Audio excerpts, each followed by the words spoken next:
Blair Hewitt. I haven't been in this area for about 40 years, but moved into Thornton Park about a year and 3 months ago. It wasn't an unhealthy place to begin with. Quite honestly, I can't say that it was great before it was renovicted.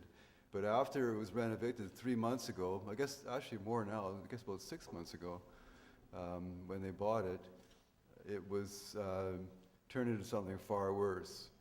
There was construction noise all day long, saws, power saws, circular saws going through 2x4s, dust under the doors, sledgehammers on the walls, the water being cut off without notice, the electricity being cut off without notice, screaming matches in the hallways between staff and their victims.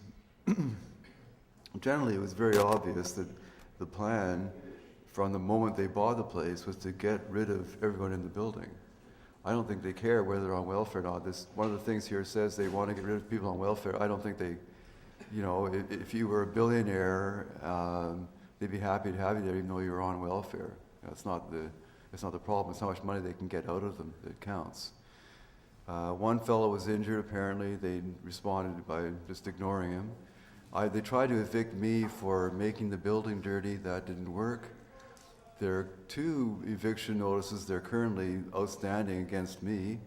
In one case, they cashed my rent check, and then 6 days later put notices all over the door saying that I was to be evicted for non-payment, which is just, and that's to be determined tomorrow.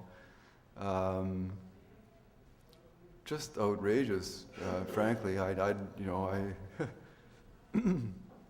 I'm not trying to make any effort to get to know the folks that are renovating the place. I've got a lot of other concerns already, but I'm really beginning to wonder who the heck they are. It's just been a nightmare, frankly. I haven't got any pleasure out of the place. There's been noise, danger, sawdust, varathane fumes, you name it. Complete disregard for our safety and well-being.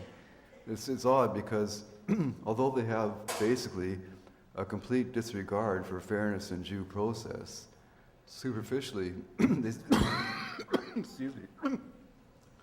superficially they seem to have a great deal of regard for due process because they're constantly putting legal-looking notices on the door and whatnot, which make them look very official.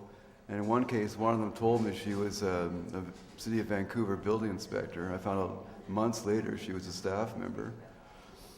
There are legal notices that are put in the front door they tore off right away. My understanding is they didn't get a permit to do this construction work in the first place.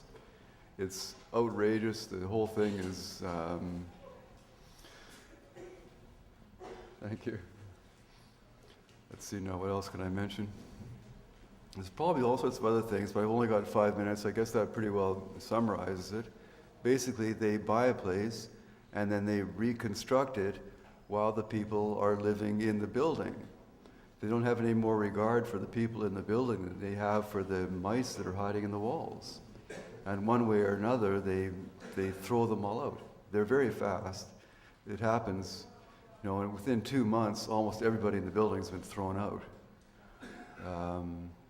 They haven't thrown me out yet.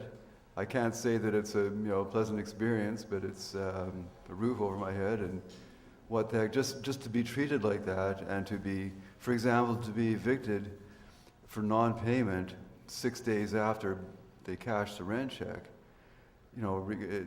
Just the indignity of being treated like that routinely over a multi-month period of time makes me inclined to stay there until they grow up. Or I don't know what that's their problem is, or who these people are, or what their background. I understand there's all sorts of other interests in construction in other parts of this country. I don't know who they are, but who they get off of my back pretty quickly. And everybody else in this town, they might. And apparently they've already they've done this to 14 buildings already, so they should have met me a long time ago. Okay, thank you.